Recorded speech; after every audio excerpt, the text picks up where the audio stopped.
ध्यानपूर्वक सुनिए। ये कहानी है एक ऐसे व्यक्ति की जिसने संसार के सबसे बड़े प्रश्नों का उत्तर अपनी आत्मान्वेषण और ध्यान के द्वारा खोजा। वो हैं गौतम बुद्ध। बहुत समय पहले, आज से लगभग 2500 साल पहले, नेपाल की लुम्बिनी नामक एक सुंदर स्थान था। वहां राजा शुद्धोधन और पेनन रानी मां यशोधरा मैन के घर एक पुत्र का जन्म हुआ। उस बालक का नाम रखा गया सिद्धार्थ। सिद्धार्थ का जन्म ही एक खास संकेत था। कहते हैं कि जन्म के समय उन्होंने पहला कदम उठाकर चारों दिशाओं की ओर देखा, जैसे वो संसार को समझने की इच्छा लिए ही आए हों। राजा शुद्धोधन ने चाहते थे कि उनका पुत्र सुखी जीवन जिए, इसलिए उन्होंने महल में हमेशा सुख शांति भरा वातावरण रखा, खुशियों से भरा, भव्य वस्त्रों से भरा, खेल कूद से भरा। परंतु जन्मते ही सिद्धार्थ के मन में एक सवाल था, यह जीवन क्या है? यह प्रश्न उन्होंने न तो कहा न बताया, पर यह सवाल उनके मन के गहराई में बैठ गया। समय के साथ सिद्धार्थ बड़े हुए। दिन सुंदर, रात शांत, हर दिन महल में आनंद था। पर राजा ने अपने पुत्र को केवल सुख शांति से घिरा रखा, दुख, पीड़ा और असली संसार की कड़वी सच्चाई से दूर। एक दिन जब सिद्धार्थ घुड़सवारी पर निकले, वो महल के बाहर के मार्ग पर पहुंचे। वहां उन्हें पहली बार बुढ़ापे वाला व्यक्ति दिखाई दिया। उसके चेहरे पर समय की लकीरें थीं और उसकी चाल धीमी चल रही थी। सिद्धार्थ ने पूछा, पिताजी, यह कौन है? राजा ने उत्तर दिया, यह एक बूढ़ा व्यक्ति है। उसकी आयु अधिक हो गई है। सिद्धार्थ के मन में एक हल्की सी बेचैनी सी उभर गई। एक दिन मैं भी ऐसा ही होऊंगा।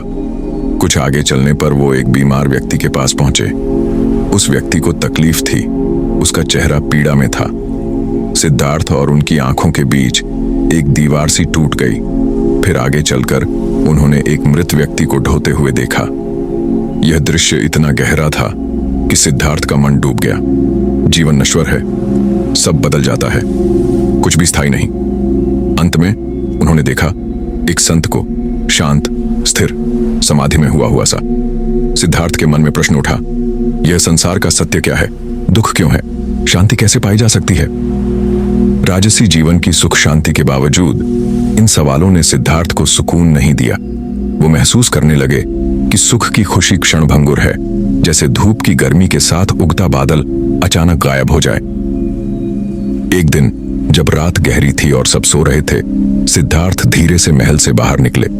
उन्होंने अपने महल की भव्यता, अपने परिवार, अपने सुख सुविधा सब कुछ छोड़ दिया और निर्णय लिया, मैं संसार के सच्चे अर्थ को ढूंढ कर रहूंगा। शांति का स्रोत क्या है? यह शांति, जिसे हम आज मेंटल पीस कहते हैं, वो अपनी आत्मा के भीतर खोजने गए। अब सिद्धार्थ बन गए श्रमण, साधक। उनका शरीर पतला होता गया। वो कठिन साधना करने लगे। वे बड्ढे ज्ञानी लोगों से मिलते, उपदेश सुनते, परंतु मन की वास्तविक शांति नहीं पाते। कुछ समय तक उन्होंने कठोर तपस्या की, भूखे निर्जन स्थानों में बैठे, पर ध्यान लगाते समय भी मन में हलचल रहती, शांति कम, बेचैनी ज्यादा। फिर एक दिन उन्होंने सोचा, क्या शांति कठोर शारीरिक तपस्या में है? क्या मेरे भीतर तनाव भी इसलिए बढ़ रहा है क्योंकि मैं असंतुलित हूं? यह उनके लिए एक बहुत बड़ा मोड़ था। सिद्धार्थ ने पाया कि दो एक्सट्रीम्स, अत्यधिक सुख और अत्यधिक त्याग, दोनों ही मन को स्थिर नहीं रहने देते। वे समझ गए कि शांति का मार्ग संतुलन में है, न बहुत कठोरता, न अत्यधिक भोग, एक मध्यम शांत रास्ता। यही बुद्ध का प्रसिद्ध शिक्षा का पहला तत्व था, मध्यम मार्ग। न अत्यधिक तपस्या, न अज्ञान में खो जाए, बल्कि संतुलित धैर्य, शांत एकाग्रता। इस दिशा में उनका मन धीरे धीरे स्थिर हुआ, उनका श्वास तनाव रहित हुआ, उनके विचार शांत और गहन हो गए। और एक दिन जब रात शांत थी और तारा मंद प्रकाश बिखेर रहा था, वो एक पीपल के वृक्ष के नीचे बैठ गए। यह बुद्ध बोधि वृक्ष था। उन्होंने तय किया कि जब तक वो संसार के दुखों का उत्तर न पालें, वो वहीं ध्यान लगाए रहेंगे। ध्यान की लय गहरी होती गई, मन की हलचल शांत होती गई, सांस सरल, सहज, स्थिर। जब सुबह की पहली किरणें धरती को छू रही थीं, बुद्ध की आंखें खुली। उनके मन में एक अंतहीन शांति की अनुभूति थी।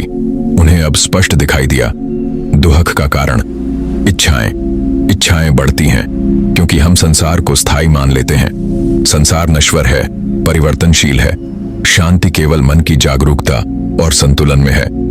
वो अब बुद्ध बन चुके थे, जिसका अर्थ है जाना हुआ, समझा हुआ, जो जग गया।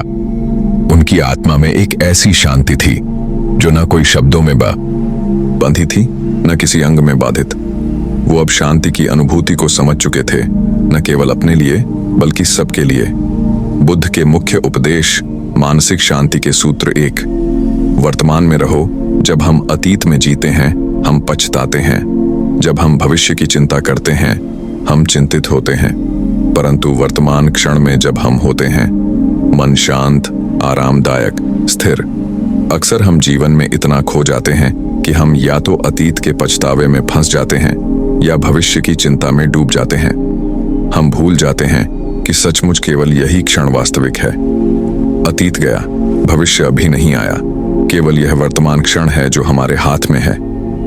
बुद्ध ने हमें सिखाया कि मानसिक शांति की शुरुआत तभी होती है जब हम बस इस क्षण में पूरी तरह मौजूद हों। जब हम अतीत की गलतियों या खोई हुई चीजों के बारे में सोचते हैं तो हमारा मन बेचैन हो जाता है। वह पछतावे और दुख हमारे अंदर भारी बोझ की तरह बैठ जाते हैं। परंतु यदि हम इस क्षण को स्वीकार कर लें और इसे जीना सीख लें तो मन हल्का और शांत हो जाता है। भविष्य की चिंता भी कुछ अलग नहीं। हम सोचते हैं यदि ऐसा हुआ तो क्या होगा, या मुझे यह या वह खोना नहीं चाहिए। लेकिन भविष्य की कल्पनाएं केवल संदेह और भय पैदा करती हैं। बुद्ध कहते हैं भविष्य अभी यहां नहीं है और यह केवल आपकी कल्पना है। सच्ची शांति, सच्ची खुशी केवल वर्तमान में जीने से मिलती है। हर सांस, हर पल, हर अनुभूति का अनुभव करना ही जीवन की वास्तविक सुंदरता है। जब आप अपने मन और शरीर को इस पल के साथ जोड़ते हैं तब आप अनुभव करते हैं कि जीवन बहुत सरल और पूर्ण है। कल्पना करें, आप अपनी सांस पर ध्यान दे रहे हैं। आप महसूस कर रहे हैं कि हर सांस आपके भीतर शांति भर रही है। अतीत और भविष्य के सभी तनाव धीरे धीरे दूर हो रहे हैं। केवल यही क्षण है, यही वास्तविकता है, और यही क्षण आपके भीतर की शांति और आनंद का स्रोत है। तो आज से हर समय यह ध्यान रखें, बीते कल पर पछतावा न करें, आने वाले कल की चिंता न करें। बस इस पल को पूरी तरह से जी। यही बुद्ध की शिक्षा है, यही मानसिक शांति का मार्ग है। याद रखिए, बस यही क्षण है, यही वास्तविकता है। इसे अपनाइए और धीरे धीरे आप पाएंगे कि आपका मन स्थिर, शांत और पूर्ण रूप से मुक्त हो गया है। 2. इच्छाओं को पहचानो और त्यागो। हमारे मन में हमेशा कुछ न कुछ चाहत होती है। हम सोचते हैं यदि यह मिल जाए तो मैं खुश रहूंगा, या यदि वह न हुआ तो जीवन अधूरा है। परंतु बुद्ध ने हमें सिखाया कि अत्यधिक इच्छाएं और लालसा ही मन को बेचैन और असंतुलित बनाती है। जब हम अनवरत कुछ पाने या अनुभव करने की इच्छा में फंस जाते हैं तो हमारा मन स्थिर नहीं रह पाता। हर पल हम चिंतित रहते हैं, क्या यह मुझे मिलेगा, क्या यह खो जाएगा, क्या मैं पर्याप्त हूं। यही चिंता और भय हमारे अंदर तनाव पैदा करते हैं। बुद्ध ने कहा कि मन की शांति का मूल यही है कि हम अपनी इच्छाओं को पहचानें और उन्हें आवश्यकता से अलग समझें। हर इच्छा को ध्यान से देखें। पूछिए खुद से, क्या यह वस्तु मेरे जीवन के लिए आवश्यक है या केवल मेरा अहम इसे चाहता है? जब हम इस अंतर को समझते हैं तो हमारे मन की हलचल कम होने लगती है। यदि हम अनावश्यक इच्छाओं को धीरे धीरे छोड़ दें तो मन हल्का और शांत हो जाता है। साधारण शब्दों में, जितनी कम इच्छाएं उतनी अधिक शांति। सोचिए, जब आपके मन में केवल वास्तविक आवश्यकताएं हों और अनावश्यक लालसाएं न हों तो जीवन कितना सरल, कितना शांत और कितना सुंदर हो जाता है। इसलिए बुद्ध हमें कहते हैं, इच्छाओं को पहचानो, उन्हें समझो और आवश्यकता से बाहर की लालसाओं को त्याग दो। यह त्याग कठोर नहीं है, यह केवल समझदारी और आत्म जागरूकता का परिणाम है। जैसे एक नदी अपनी प्राकृतिक धारा में बहती है, वैसे ही मन भी स्वतंत्र और शांत बहता है जब वह अनावश्यक इच्छाओं से मुक्त होता है। आज से हर बार जब आपकी मन में कोई लालसा उठे, बस उसे पहचानिए। सोचिए, क्या यह मेरे लिए आवश्यक है या केवल इच्छा है, और धीरे धीरे उस इच्छा को छोड़ दीजिए। इस प्रक्रिया में आप पाएंगे कि आपका मन स्थिर, शांत और संतुलित होता जा रहा है। याद रखिए, जितनी कम इच्छाएं उतनी अधिक शांति। इसी में बुद्ध का गूढ़ रहस्य है और यही मानसिक संतुलन का मार्ग है। 3. परिवर्तन को स्वीकारो। बुद्ध ने हमें सिखाया कि इस संसार में कुछ भी स्थायी नहीं है, सब कुछ नश्वर है। सुख, दुख, संबंध, उम्र, स्वास्थ्य, धन और यहाँ तक कि हमारी सोच और भावनाएं भी सब बदलते हैं। जीवन एक लगातार बहती नदी की तरह है। नदी कभी स्थिर नहीं रहती, वह हमेशा बहती रहती है। ठीक वैसे ही जीवन की परिस्थितियां भी हमेशा बदलती रहती हैं। हम अक्सर परिवर्तन से डरते हैं। जब सुख आता है हम उसे स्थायी मान लेते हैं। जब दुख आता है हम सोचते हैं कि यह हमारे जीवन में हमेशा रहेगा। हम बदलती परिस्थितियों का प्रतिरोध करते हैं और यही प्रतिरोध हमारे मन को बेचैन और अशांत बना देता है। बुद्ध कहते हैं, जो चीजें बदलती हैं उन्हें अपनाओ, प्रतिरोध मत करो। जब हम परिवर्तन को स्वीकार कर लेते हैं तो जीवन का अनुभव सहज और शांत हो जाता है। परिवर्तन को अपने मित्र की तरह अपनाइए। यह सोचिए कि जीवन की हर परिस्थिति हमें कुछ न कुछ सिखाती है। सुख हमें आनंद का अनुभव कराती है, दुख हमें समझ और धैर्य का पाठ पढ़ाती है। कल्पना कीजिए, जैसे पेड़ बदलते मौसम के साथ अपने पत्तों को गिरा देता है, नए पत्ते उगाते हैं, वैसे ही जीवन में भी परिवर्तन आता है। यदि हम पुराने पत्तों को पकड़कर जोर से पकड़ते हैं तो वह पेड़ टूट सकता है, पर यदि हम उन्हें छोड़ देते हैं तो नए पत्ते आसानी से उगते हैं और पेड़ हर मौसम में खुश रहता है। यही संदेश बुद्ध हमें देते हैं। परिवर्तन को अपनाना मानसिक शांति का मार्ग है। जब हम परिस्थितियों और जीवन के बदलाव को स्वीकार करते हैं तो मन हल्का, स्थिर और मुक्त हो जाता है। आज से हर बार जब जीवन में बदलाव आए उसे नकारें नहीं, अपनाइए। सोचिए, यह परिवर्तन मेरी सीख और अनुभव का हिस्सा है। यह मुझे मजबूत और समझदार बना रहा है। याद रखिए, परिवर्तन ही जीवन है। इसे अपने मित्र बनाओ। जब आप इसे अपनाएंगे आप पाएंगे कि जीवन सरल, शांत और संतुलित हो गया है। यही बुद्ध का गूढ़ रहस्य है। परिवर्तन को स्वीकारो और मानसिक शांति पाओ। चोर, संतुलन वाला जीवन अपनाओ। हम अक्सर जीवन में दो अतियों में फंस जाते हैं। कभी हम अत्यधिक सुख की तलाश में रहते हैं, भौतिक वस्तुएं, सम्मान, सफलता, मनोरंजन, और यही चाहत मन को कभी शांत नहीं होने देती। दूसरी ओर कुछ लोग अत्यधिक त्याग और कठोर तपस्या में पड़ जाते हैं। अपने मन और शरीर को कष्ट में डालते हैं, सोचते हैं कि इससे शांति मिलेगी। बुद्ध ने हमें सिखाया कि दोनों ही मार्ग असंतुलित हैं। मन को स्थिर, शांत और मुक्त बनाने के लिए मध्यम मार्ग अपनाना आवश्यक है। यह मार्ग न अत्यधिक सुख का है और न अत्यधिक त्याग का। यह संतुलन और समझदारी का मार्ग है। कल्पना कीजिए, जैसे समुद्र की लहरें बहुत ज्यादा उठती हैं तो नाव डूब सकती है, बहुत कम लहरें हों तो नाव स्थिर रहती है। जीवन में भी यही नियम है।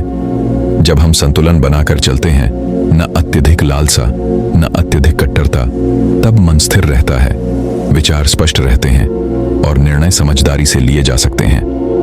मध्यम मार्ग का मतलब केवल शारीरिक संतुलन नहीं है, यह हमारे भावनाओं, इच्छाओं और कार्यों में संतुलन का मार्ग है।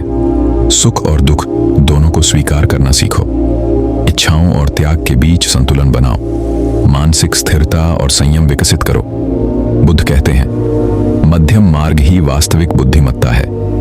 जब हम संतुलित जीवन अपनाते हैं तो हम न तो सुख के लोभ में फंसते हैं और न दुख की चिंता में। हम हर परिस्थिति को शांति और स्पष्टता के साथ स्वीकार कर पाते हैं।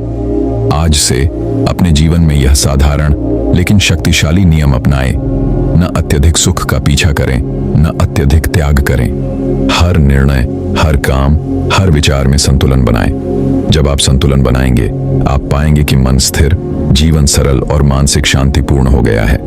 याद रखिए, मध्यम मार्ग ही वास्तविक बुद्धिमत्ता है।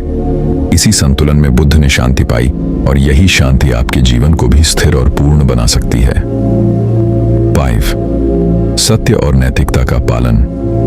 जीवन में हम अक्सर सोचते हैं कि सुख और शांति बाहरी चीजों में मिलती है, पर बुद्ध हमें सिखाते हैं कि असली मानसिक शांति हमारे कर्मों और नैतिकता में छिपी है। जब हम सत्य बोलते हैं, दूसरों को चोट नहीं पहुंचाते और ईमानदारी के साथ जीवन जीते हैं, तब हमारा मन स्थिर और संतुष्ट रहता है। सत्य बोलना केवल शब्दों में नहीं, बल्कि व्यवहार और विचारों में भी सच्चाई को अपनाना है। यह हमें भ्रम और अज्ञानता से दूर रखता है। जब हम झूठ बोलते हैं, छल करते हैं या धोखा देते हैं तो मन अशांत हो जाता है। चिंता, अपराध बोध और डर हमारे भीतर घर कर जाते हैं। नैतिक जीवन का अर्थ केवल दूसरों के प्रति दया और करुणा रखना ही नहीं है। इसका अर्थ है कि हम अपने कार्यों में भी संतुलन और जिम्मेदारी बनाए रखें। चाहे हम काम कर रहे हों, घर में हों या समाज में, हर जगह हमारे कर्मों का प्रभाव होता है। बुद्ध कहते हैं, अच्छा कर्म मानसिक शांति का आधार है। कल्पना कीजिए, जब आप दूसरों के प्रति करुणामय और सहानुभूतिपूर्ण होते हैं तो आपका मन हल्का होता है, आपके विचार शांत होते हैं, आपके निर्णय समझदारी और स्थिरता से भरे होते हैं। इसी प्रकार जब आप सत्य बोलते हैं और ईमानदारी का पालन करते हैं तो आपकी आत्मा में विश्वास और संतोष उत्पन्न होता है। असली शांति केवल बाहरी सुख से नहीं आती, यह हमारी आंतरिक स्थिति और नैतिकता से आती है। जब हम अपने कर्मों और विचारों में संतुलन बनाए रखते हैं तो भय, तनाव और अशांति अपने आप कम हो जाते हैं। जीवन सरल, साफ और संतुलित बन जाता है। आज से अपने जीवन में यह नियम अपनाएं, हमेशा सत्य बोलें, दूसरों को चोट न पहुंचाएं, ईमानदारी और नैतिकता का पालन करें। जब आप यह करेंगे, आप पाएंगे कि आपका मन स्थिर, संतुष्ट और शांत हो गया है। यही बुद्ध का गूढ़ रहस्य है। अच्छा कर्म ही मानसिक शांति का आधार है। 6. आत्मज्ञान और आत्मनिरीक्षण। हम दूसरों की राय, समाज की अपेक्षाओं और बाहरी परिस्थितियों पर इतना ध्यान देते हैं कि कभी अपने मन, विचार और भावनाओं पर ध्यान नहीं देते। बुद्ध हमें सिखाते हैं कि स्वयं को जानना और अपने कर्मों का निरीक्षण करना मानसिक शांति और स्थिरता का मूल है। स्वयं के विचारों, भावनाओं और कर्मों का निरीक्षण करने का अर्थ है अपने भीतर झांकना, अपने मन की हलचल को देखना और समझना कि क्यों हम अशांत या बेचैन महसूस कर रहे हैं। कई बार हमारा तनाव और चिंता केवल इसलिए पैदा होता है क्योंकि हम अपने मन को समझ नहीं पाते। हम अनजाने में पुराने अनुभवों, भय या गलत धारणाओं को बार बार दोहराते रहते हैं। बुद्ध कहते हैं, जानो कि तुम कौन हो और मन क्यों बेचैन है। जब हम अपने विचारों को, अपनी इच्छाओं को, अपने व्यवहार और प्रतिक्रियाओं को स्पष्ट रूप से देखते हैं, तब भय और भ्रम अपने आप कम हो जाते हैं। आत्मनिरीक्षण से हमें यह समझ आता है कि कौन सी चीजें वास्तविक हैं और कौन सी केवल हमारे मन की कल्पना है। कल्पना कीजिए, आप एक शांत तालाब के किनारे खड़े हैं। पानी के ऊपर हल्की हवा चल रही है और तालाब की सतह में हल्की लहरें हैं। जब आप तालाब में पड़ती हर लहर को देखते हैं, उसे नियंत्रित करने की कोशिश नहीं करते, बस देखते हैं। वैसे ही अपने मन के विचारों और भावनाओं को निरीक्षण करें। आप उन्हें बदलने की कोशिश नहीं करते, केवल समझते हैं और स्वीकार करते हैं। यह प्रक्रिया धीरे धीरे आपके मन को स्थिर करती है। जब आप अपनी वास्तविकता को समझते हैं और आत्मज्ञान प्राप्त करते हैं तो मन हल्का, शांत और संतुलित हो जाता है। आप बाहरी परिस्थितियों में स्थिर रहते हैं, भय कम होता है और निर्णय स्पष्ट हो जाते हैं। आज से अपने दिन का कुछ समय आत्मनिरीक्षण के लिए निकालें। अपने विचारों और भावनाओं का ध्यान रखें। खुद से पूछें, मैं क्यों परेशान हूं? मेरे डर और इच्छाएं क्या हैं? इस सरल अभ्यास से आप पाएंगे कि आपका मन अधिक जागरूक, शांत और स्थिर हो गया है। याद रखिए, जानो कि तुम कौन हो, मन क्यों बेचैन है। इसी आत्मज्ञान में बुद्ध का गूढ़ रहस्य है और यही मानसिक शांति का मार्ग है। 7. शांति का स्रोत भीतर है। हम अक्सर सोचते हैं कि सुख और शांति हमें बाहरी चीजों से मिलेंगे, पैसा, संपत्ति, मान सम्मान, रिश्ते या भौतिक वस्तुएं। परंतु बुद्ध हमें सिखाते हैं कि ये सभी बाहरी सुख केवल अस्थायी हैं। समय के साथ ये बदलते रहते हैं। जो आज हमारा है वह कल नहीं रहेगा। इसी बदलाव और अनिश्चितता में ही अधिकांश तनाव और बेचैनी उत्पन्न होती है। असली शांति और स्थिरता मन और आत्मा की स्थिति में होती है।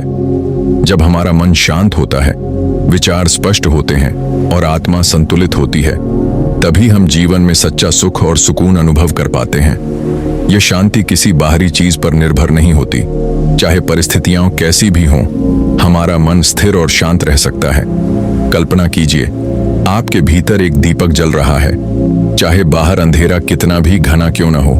यह दीपक लगातार अपनी रोशनी देता है। यह दीपक आपका अंतरात्मा और मानसिक शांति है। बाहरी परिस्थितियां सिर्फ परिवर्तित होती रहती हैं, पर यह रोशनी आपके भीतर हमेशा स्थिर रहती है। बुद्ध कहते हैं, मन शांत होगा तभी जीवन शांत होगा। जब हम अपने मन की हलचल को समझते हैं, अपने विचारों और भावनाओं को नियंत्रित करते हैं और मानसिक संतुलन बनाए रखते हैं, तो बाहरी दुनिया का प्रभाव कम होता है। हमारे निर्णय समझदारी और स्थिरता से भरे होते हैं।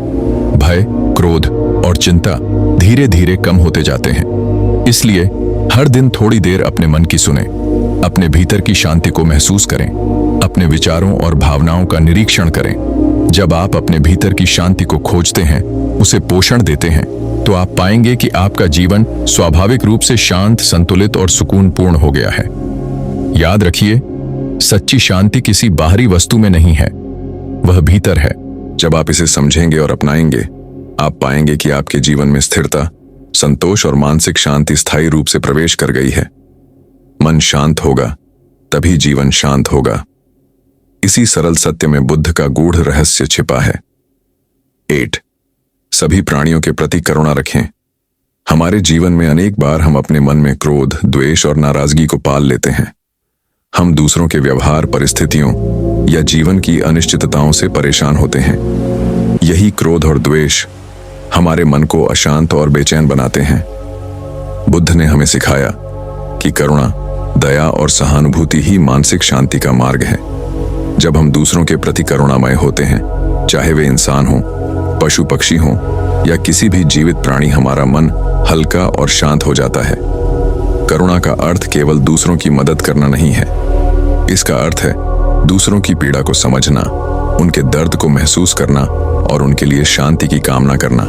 कल्पना कीजिए, जब आप अपने आसपास के प्राणी, दोस्तों या जानवरों के प्रति दया और सहानुभूति महसूस करते हैं, तो आपके भीतर एक शांति और हल्कापन पैदा होता है। जैसे एक नदी अपने प्रवाह में अवरोधों को सहजता से पार कर लेती है, वैसे ही आपका मन करुणा के साथ जीवन की कठिनाइयों को सहन कर सकता है। करुणा केवल दूसरों को लाभ नहीं देती, यह हमारे अपने मन की शांति भी सुनिश्चित करती है। जब हम हिंसा, द्वेष और क्रोध को छोड़ते हैं, तो मानसिक तनाव धीरे धीरे कम हो जाता है। हमारा मन स्थिर, संतुलित और संतुष्ट हो जाता है। यही कारण है कि बुद्ध कहते हैं, करुणा ही आत्मा की शांति है। सच्ची करुणा के साथ हम न केवल दूसरों को राहत देते हैं, बल्कि अपने अंदर की नकारात्मक भावनाओं को भी दूर करते हैं। इससे हमारा मन हल्का, शांत और मुक्त बनता है। जीवन की परेशानियां अब इतनी भारी नहीं लगती। आज से अपने मन में करुणा का बीज बोइए।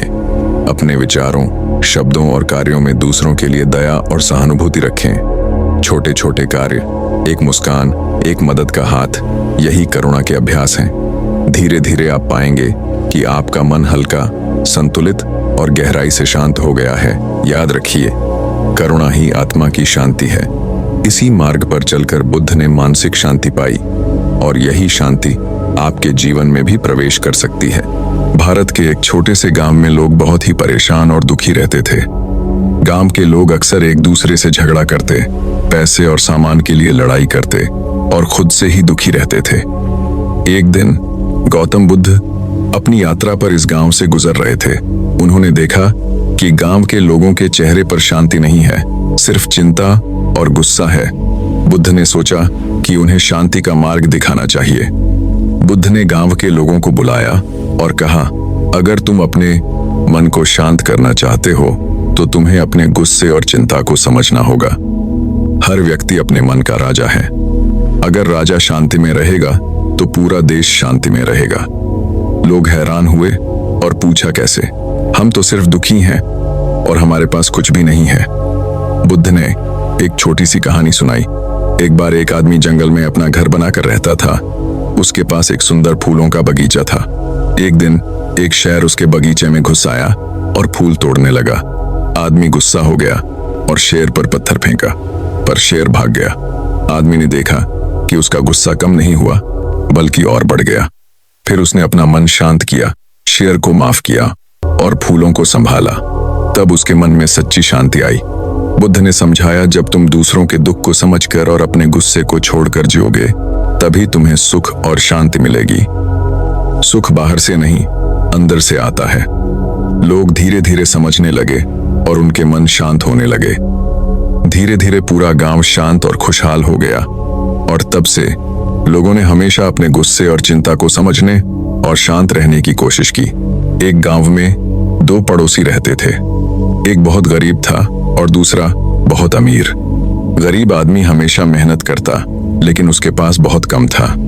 अमीर आदमी के पास बहुत सारी दौलत थी, लेकिन वह हमेशा चिंता में रहता और दूसरों से जलता रहता।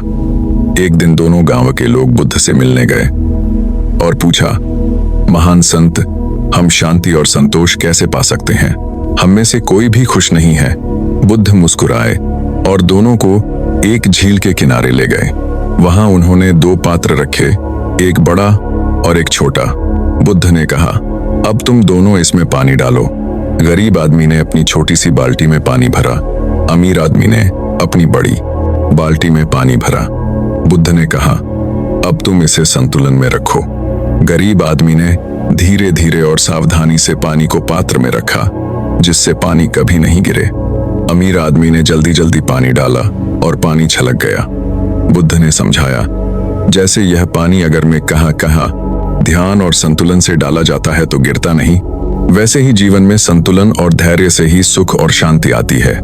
दौलत और शक्ति की लालच में आदमी अपने जीवन का पानी बर्बाद कर देता है।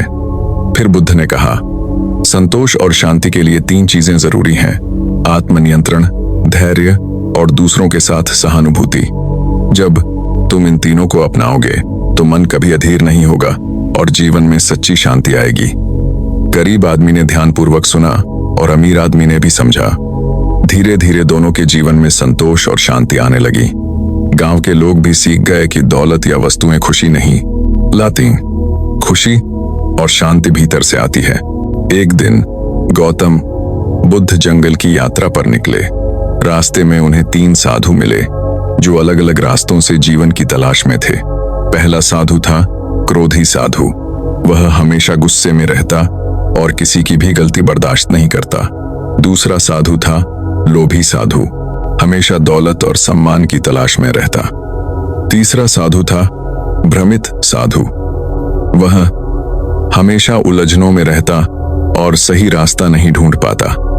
बुद्ध ने सोचा कि यह तीनों साधु जीवन के तीन बड़े दुखों, क्रोध, लोभ और भ्रम का प्रतीक हैं। उन्होंने तीनों को साथ चलने के लिए कहा।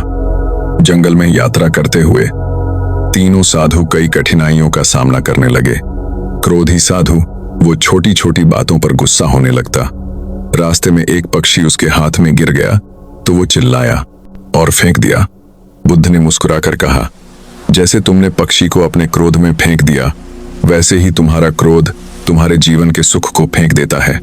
लोभी साधु, वो रास्ते में सोने के कुछ सिक्के देखकर खुश हुआ और उन्हें उठाने लगा। बुद्ध ने कहा, देखो, ये सोना तुम्हारे हाथ में आता है, पर अगर तुम्हारा मन संतोष नहीं जानता तो ये कभी खुशी नहीं देगा। भ्रमित साधु, वो हर मोड़ पर उलझ जाता और सोचता कि कौन सा रास्ता सही है। बुद्ध ने उसे पास बुलाया और कहा, सही मार्ग बाहर नहीं है, ये भीतर है। अपने मन को शांत करो, भ्रम खुद गायब हो जाएगा। रात को जब सबने जंगल में एक बड़े पेड़ के नीचे विश्राम किया, बुद्ध ने तीनों साधुओं से कहा, सच्ची शांति पाने के लिए तुम्हें तीन बातें समझनी होंगी। क्रोध को छोड़ दो, यह तुम्हें अंदर से जलाता है। लोभ को त्याग दो, ये कभी संतोष नहीं देता। भ्रम से परे देखो, तुम हमेशा शांति में रहोगे। तीनों साधु धीरे धीरे बुद्ध की बातें समझने लगे। उन्होंने अपने क्रोध, लोभ और भ्रम को त्यागना शुरू किया। कुछ दिनों बाद जब वो गांव लौटे तो तीनों साधु अलग ही व्यक्ति बन चुके थे। उनका मन शांत था, चेहरा खुश था और उन्होंने दूसरों की मदद करना शुरू कर दिया। बुद्ध ने मुस्कुराकर कहा, सच में संसार में सबसे बड़ा धन शांति है, सबसे बड़ा वीरता क्रोध पर नियंत्रण है और सबसे बड़ा ज्ञान अपने मन को समझना है। जो इसे समझ लेता है वो कभी दुखी नहीं होता। यह कहानी है एक ऐसे बूढ़े बढ़ई की जिसने पूरी जिंदगी मेहनत की, लेकिन बुढ़ापे में वह थक चुका था। और अब आराम चाहता था। एक छोटे से गांव में रामदीन नाम का एक बूढ़ा बढ़ई रहता था, जिसने पूरी जिंदगी ईमानदारी से घर बनाए, लेकिन उम्र और थकान के कारण उसने काम छोड़ने का फैसला कर लिया। तब उसके सेठ ने उससे आखिरी बार एक घर बनाने की विनती की, जिसे रामदीन ने मन से नहीं बल्कि बोझ समझकर स्वीकार किया। इस बार उसने काम में दिल नहीं लगाया, सस्ती लकड़ी, कमजोर कीलें और लापरवाही से घर खड़ा कर दिया। जब घर पूरा हुआ तो सेठ ने मुस्कुराते हुए उसकी चाबी रामदीन के हाथ में रख दी और बताया कि यह घर उसी का है। यह सुनते ही रामदीन को जोर का झटका लगा, क्योंकि जिस घर को उसने बेपरवाही से बनाया था वही अब उसकी जिंदगी का सहारा बनने वाला था। तब उसे समझ आया कि इंसान जो काम आज करता है वही उसका भविष्य बनता है। अगर हम अपने हर काम को पूरी ईमानदारी और दिल से करें तो हमारी जिंदगी मजबूत बनती है, और अगर लापरवाही करें तो पछतावा ही हाथ लगता है।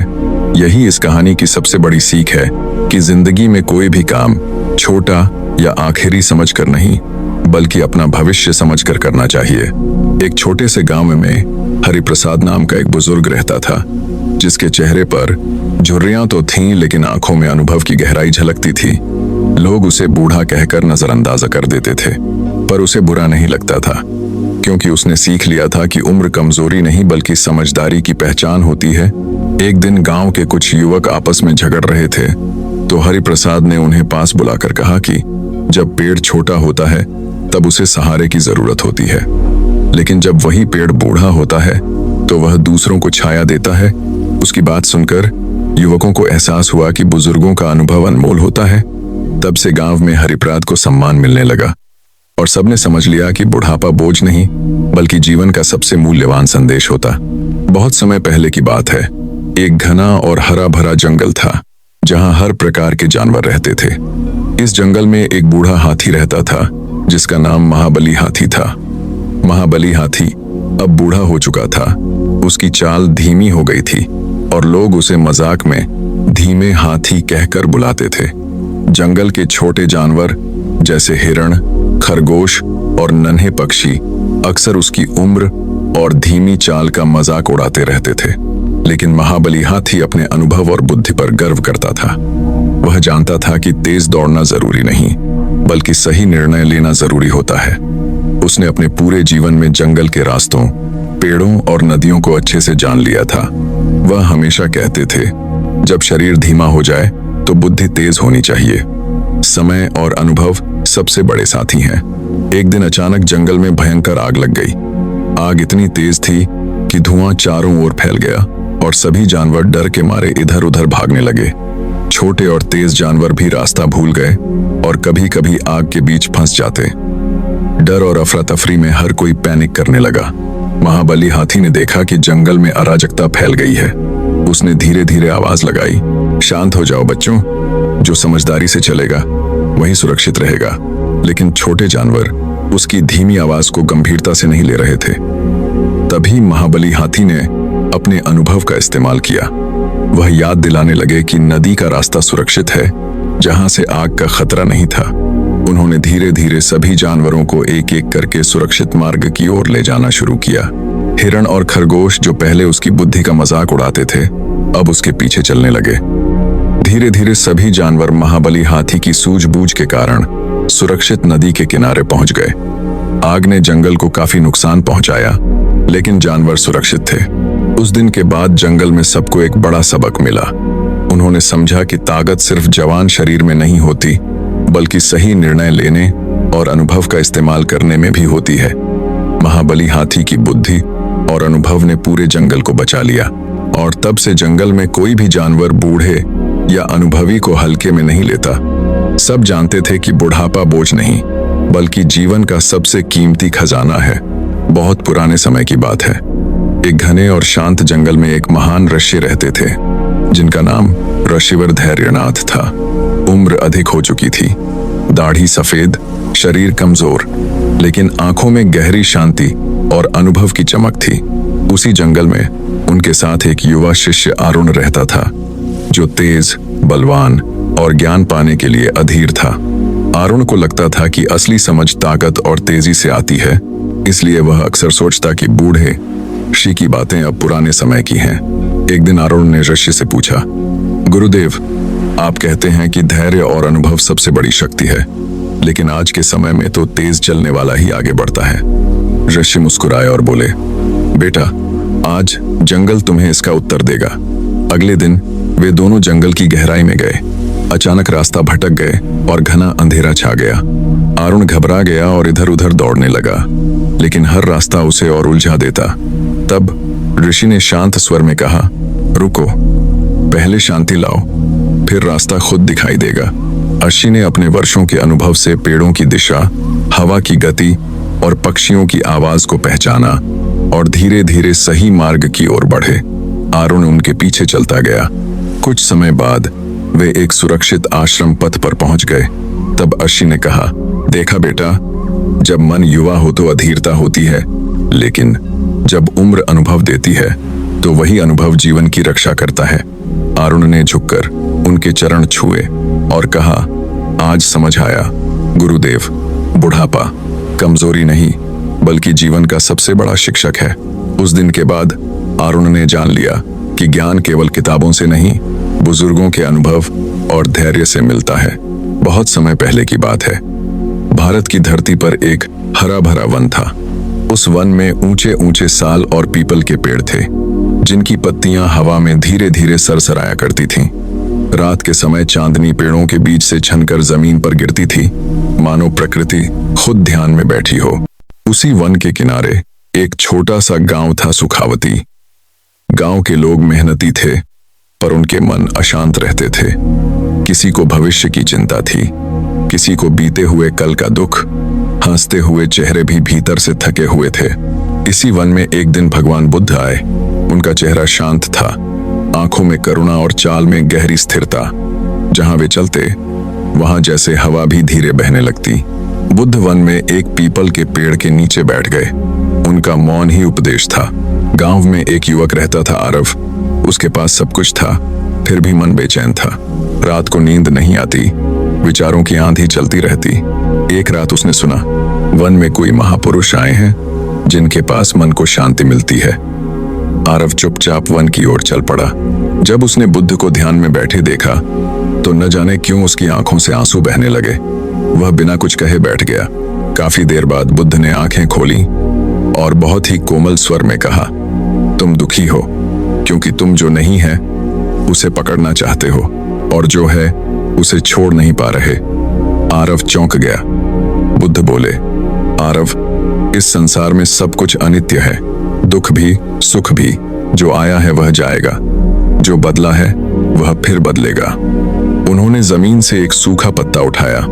देखो, यह पत्ता कभी हरा था, अब सूखा है। यह उसका दोष नहीं, यह प्रकृति का नियम है। आरव के मन में पहली बार हल्कापन महसूस हुआ।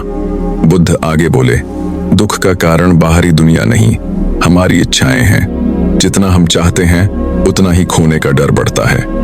उन्होंने पास बहती नदी की ओर इशारा किया। नदी बहती है, रुकती नहीं। जो पानी को पकड़ना चाहे वह खाली हाथ रहेगा, जो उसे बहने दे वही तृप्त होगा। आरव की सांसें गहरी होने लगीं। बुद्ध मुस्कुराए, तुम्हारा मन या तो बीते कल में है या आने वाले कल में, पर जीवन तो इस क्षण में है। उन्होंने कहा, जब तुम सांस लो तो सिर्फ सांस लो, जब चलो तो सिर्फ चलो। यही ध्यान है, यही मुक्ति का द्वार। धीरे धीरे रात गहरी हो गई। चांद ऊपर चढ़ाया। वन पूरी तरह शांत था। आरव की आंखें भारी होने लगीं। पहली बार उसका मन बिना शोर के था। बुद्ध ने अंतिम वाक्य कहा, शांति बाहर नहीं मिलती, शांति तब आती है जब तुम लड़ना छोड़ देते हो। आरव वहीं पेड़ के नीचे सो गया, बिना डर बिना चिंता। सुबह जब सूरज निकला तो बुद्ध वहां नहीं थे, पर उनकी उपस्थिति आरव के भीतर थी। वह बदला हुआ नहीं था, बस जाग गया। खा जीवन बहाव है, उसे पकड़ो मत, अनुभव करो, जो है उसे स्वीकार करो और शांति को अपने भीतर उतरने दो। एक छोटे से गांव के पास एक विस्तृत शांत वृक्षों वाला जंगल था। उस जंगल के बीच एक शीशे जैसा साफ तालाब था, जिससे सूरज की लौ की तरह प्रकाश रात में भी झिलमिलाता था। एक शाम भगवान बुद्ध उसी तालाब के पास बैठे थे। लोग मानते थे कि जिस भी इंसान के मन में भारी चिंताएं हों, बुद्ध की सभा में आकर उसकी बेचैनी हल्की हो जाती है। एक युवक जिसका नाम अनिरुद्ध था उस शाम बुद्ध के पास आया। उसके मन में कई सवाल थे। क्या जीवन का अर्थ वास्तव में शांति है? दुख क्यों आता है? और क्या चिंता को छोड़ना संभव है? अनिरुद्ध ने गुरु से आंख मिलाकर कहा, मैं सारी रात जागता हूं पर फिर भी शांति नहीं पाता। बुद्ध ने शांत मुस्कान के साथ तालाब की ओर इशारा किया, जहां चांद की रोशनी पानी में उतरकर धीरे धीरे चमक रही थी। बुद्ध ने कहा, तुम्हारी चिंता 4 चीजों में बसती है, पिछला दुख, आने वाला भय, अपूर्ण इच्छाएं और स्वयं पर कठोरता। वो धीरे बोले, अतीत भूलकर इसे लौटाओ मत, यह कब का खत्म हो चुका है। भविष्य चिंता से भरा है पर वह अभी तक नहीं आया। इच्छाएं जितना अधिक चाहोगे उतना ही मन अस्थिर होगा। स्वयं पर कठोर नजरिया, इससे शांति नहीं बच सकती। तब बुद्ध थोड़ी देर चुप रहे। माना जाता है अक्सर वास्तविक जवाब मौन में छिपा होता है। शांत तालाब की लहरें बह रही थीं, आसपास की हवा धीरे चल रही थी और अनिरुद्ध ने पहली बार महसूस किया कि आवाजें कम और शांति ज्यादा महत्वपूर्ण है। बुद्ध ने कहा, हमें वह नहीं चाहिए जो हमारे पास है, हमें वह चाहिए जो हम महसूस करते हैं। जब तुम अपनी सांस को महसूस करोगे, ध्यान से उसे महसूस करोगे, तब तुम्हारी चिंता धीरे धीरे घटेगी। बहुत समय पहले भगवान बुद्ध अपने चेला संघ के साथ एक घने और रहस्यमय जंगल में वर्षावास के लिए आए, जहां ऊंचे पेड़, अंधकार, जंगली पशुओं की आवाजें और सन्नाटा था। पहली ही रात कई चेले डर गए और उनके मन में शंका, भय और अस्थिरता पैदा हो गई। तब वो बुद्ध के पास पहुंचे तो बुद्ध ने शांत मुस्कान के साथ कहा कि ये जंगल केवल बाहर नहीं बल्कि हमारे मन के अंदर भी है। यदि मन शांत हो जाए तो कोई भी स्थान भयावह नहीं रहता। इसके बाद उन्होंने सभी को ध्यान में बैठाया और धीरे धीरे चेलों का डर समाप्त होने लगा। कुछ दिनों बाद जंगल के पास रहने वाले लोग और लकड़हारे क्रोधित होकर आए और संघ को वहां से जाने को कहा।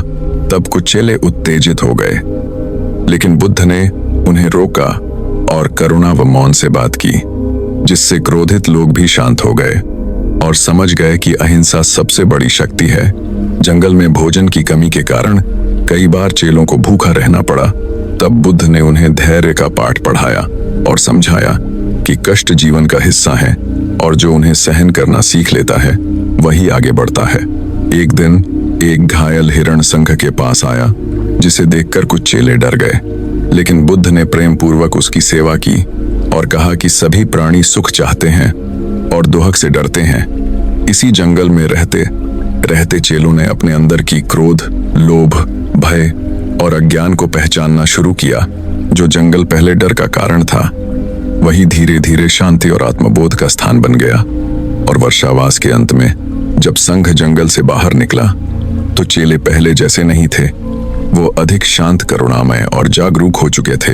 तब बुद्ध ने कहा कि जिसने अपने मन के जंगल को जीत लिया उसके लिए संसार में कोई भय शेष नहीं रहता। यह एक ऐसे व्यक्ति की कहानी है जो स्वप्न और जागरण के बीच भटक रहा था। बहुत समय पहले की बात है। एक नगर था जिसका नाम स्वप्नलोक था। इस नगर में लोग एक विचित्र नियम के अनुसार जीते थे।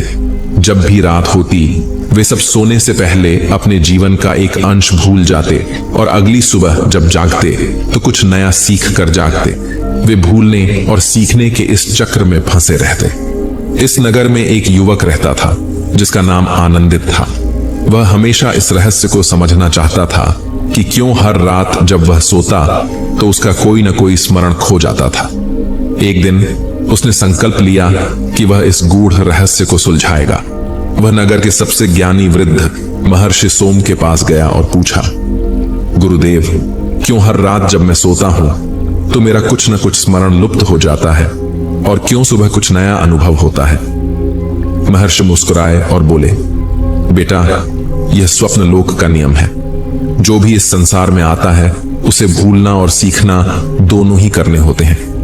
यदि तुम इस रहस्य को समझना चाहते हो तो तुम्हें 3 रात्रियों तक जागते रहना होगा और अपनी चेतना को स्थिर रखना होगा। आनंदित ने महर्षि की आज्ञा स्वीकार की। पहली रात उसने स्वयं को जगाए रखने की पूरी कोशिश की, लेकिन आधी रात को ही उसकी आंखें भारी हो गईं और वह गहरी नींद में चला गया। सुबह जब वह जागा तो उसे याद नहीं था कि रात को उसने क्या किया था। दूसरी रात उसने जल से अपनी आंखें धोई, ध्यान किया और पूरी शक्ति से जागृत रहने का प्रयास किया। लेकिन जब भोर होने को आई तो उसकी चेतना धुंधली हो गई और वह नींद में चला गया। जब वह जागा तो उसे कुछ भी स्मरण नहीं था। तीसरी रात उसने एक विशेष उपाय अपनाया। उसने अपने चारों ओर दीपक जलाए और स्वयं को जागृत रखने के लिए आत्म संयम का अभ्यास किया। उसने मन को एक बिंदु पर केंद्रित किया और सोने की इच्छा को त्याग दिया। धीरे धीरे उसे अनुभव होने लगा कि जब कोई सोता है तो वह अपने विचारों और स्मरणों को छोड़कर किसी और लोक में प्रवेश करता है। तभी उसने एक अद्भुत अनुभव किया। उसकी चेतना ने स्वप्न लोक से परे जाने का मार्ग देख लिया। वह जान गया कि नींद केवल शरीर के लिए होती है, आत्मा तो सदैव जागृत रहती है। इतना कहकर बुद्ध रुक गए और शिष्यों की ओर देखा। वे सभी ध्यानपूर्वक उनकी कथा सुन रहे थे। बुद्ध मुस्कुराए और बोले, जैसे आनंदित ने समझा वैसे ही हमें भी समझना चाहिए कि नींद केवल शरीर को विश्राम देने के लिए होती है, परंतु हमारी चेतना सदा जागृत रहनी चाहिए। एक शिष्य ने पूछा, भगवान, तो क्या हमें नींद नहीं लेनी चाहिए? बुद्ध हंसे और बोले, नहीं, नींद आवश्यक है, लेकिन जैसे जल में उतरने से भी एक कुशल तैराक डूबता नहीं है, वैसे ही एक जागरूक व्यक्ति सोते हुए भी अपनी चेतना को स्थिर रख सकता है। एक अन्य शिष्य ने प्रश्न किया, भगवान, क्या हम भी आनंदित की तरह इस सत्य को जान सकते हैं? बुद्ध बोले, हाँ, यदि तुम ध्यान और आत्म संयम का अभ्यास करोगे तो तुम भी उस अवस्था को प्राप्त कर सकते हो जहां नींद केवल शरीर का विश्राम बन जाएगी और मन सदा शांत व स्थिर रहेगा। यह सुनकर सभी शिष्य गहरे ध्यान में चले गए। धीरे धीरे रात का अंधकार और भी गहरा हो गया, लेकिन उनके भीतर की जागृति बढ़ने लगी। बुद्ध ने अपनी कथा समाप्त की और बोले, इस कथा को स्मरण रखना, क्योंकि जब तुम सोने जाओगे तब यह तुम्हें याद दिलाएगी कि जागरूकता ही सत्य का मार्ग है। सभी शिष्य प्रसन्न हो गए और अपनी अपनी शैया पर जाने लगे। लेकिन उस रात वे अलग अनुभव कर रहे थे।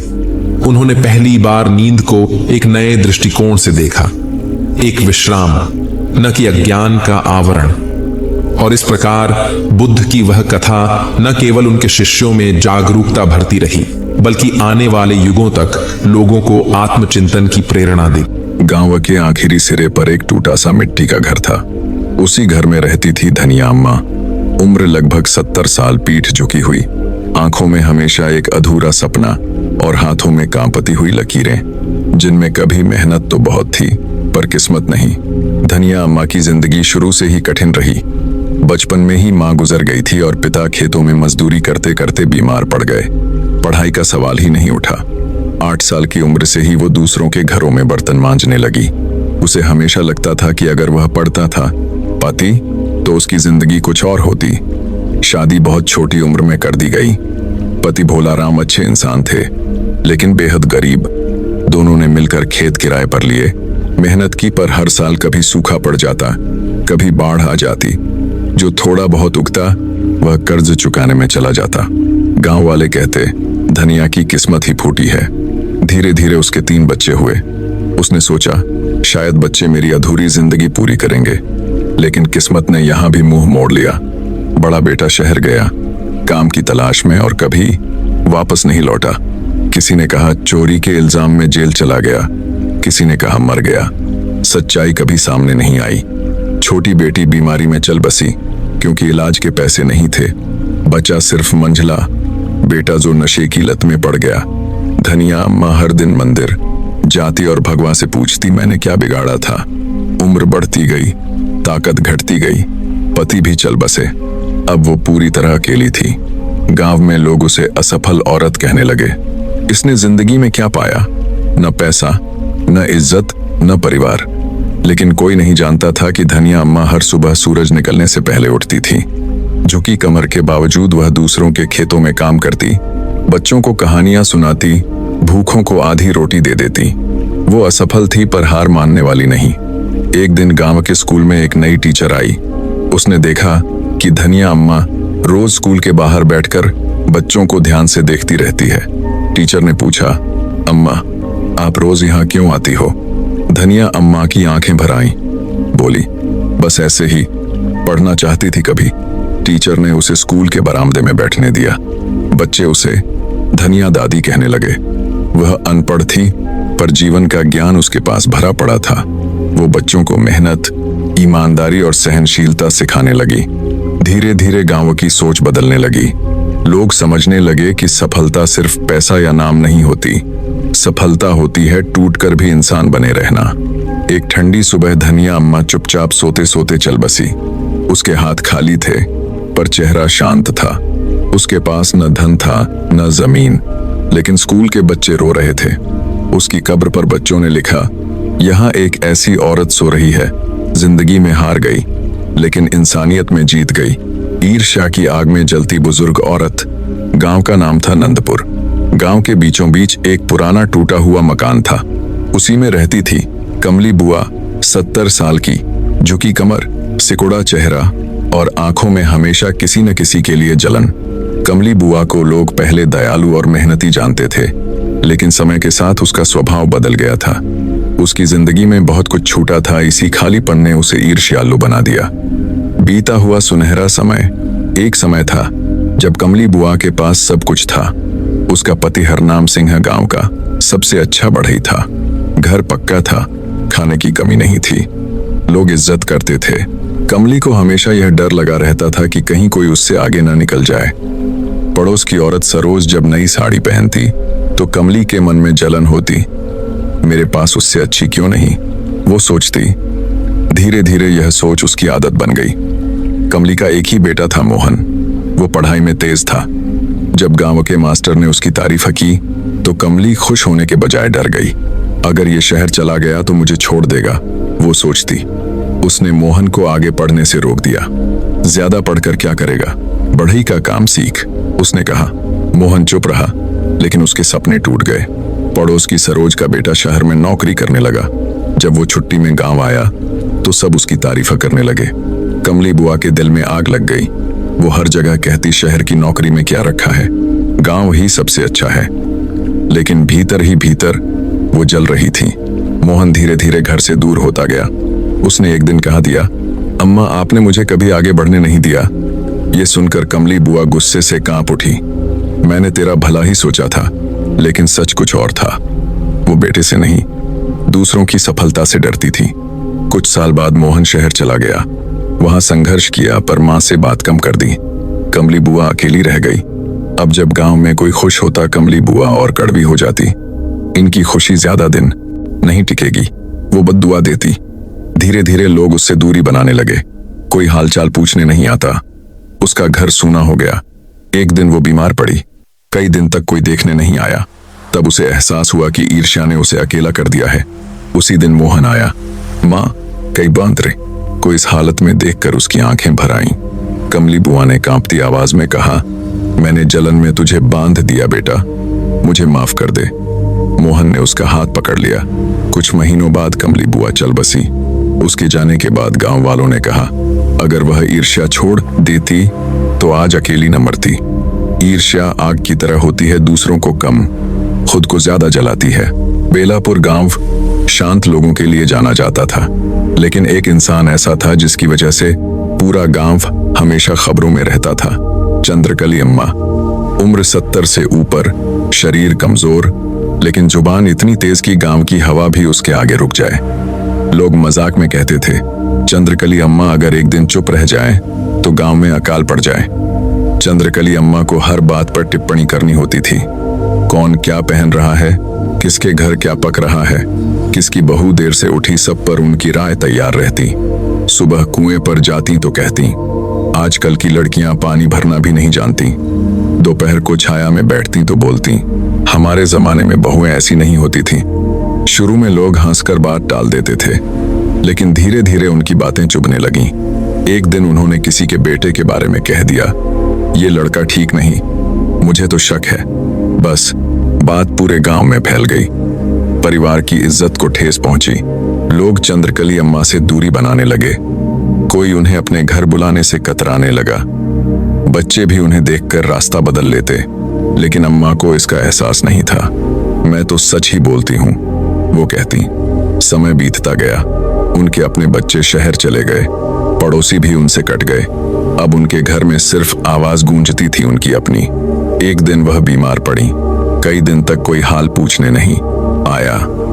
तब उन्हें पहली बार चुप्पी सुनाई दी। एक रात अकेले लेटे लेटे उन्होंने सोचा, क्या मेरी बातें किसी का भला कर पाएं? उन्हें याद आया कितनी बार उनके शब्दों ने किसी को रुलाया था। उनकी आंखों से आंसू बह निकले। ठीक होने के बाद चंद्रकली अम्मा ने बोलना कम कर दिया। जब बोलती कमांडालन चंद्रकले, जब बोलती तो सोच समझकर। लोगों को यह बदलाव अजीब लगा। धीरे धीरे लोग फिर पास आने लगे। ज्यादा बोलना ताकत नहीं, कभी कभी सबसे बड़ी कमजोरी होता है। शब्द तीर की तरह होते हैं, निकले तो वापस नहीं आते। जंगल में गुस्से को जीतने का ज्ञान बहुत पुराने समय की बात है। घने जंगलों से घिरा हुआ एक शांत वन था, शांतिवन। ऊंचे ऊंचे पेड़, बहती नदी, पक्षियों की मधुर आवाजें, सब कुछ शांति से भरा हुआ। लेकिन इसी जंगल में एक ऐसा ऋषि रहते थे जिनके भीतर भयंकर क्रोध की आग जलती रहती थी। उनका नाम था ऋषि रुद्रकेतु। ऋषि रुद्रकेतु महान तपस्वी थे। उन्होंने वर्षों तक कठोर तपस्या की थी। उन्हें वेदों का गहरा ज्ञान था, मंत्रों की सिद्धि थी, लेकिन एक दोष था, अत्यधिक क्रोध। थोड़ी सी बात पर उनका गुस्सा भड़क उठता। अगर कोई शिष्य देर से आ जाए, श्राप। अगर कोई पशु उनके आश्रम के पास आ जाए, क्रोध। अगर हवा तेज चल जाए भी, क्रोध। जंगल के पशु पक्षी तक उनसे डरते थे। शिष्य भी उनके आश्रम में टिक नहीं पाते थे।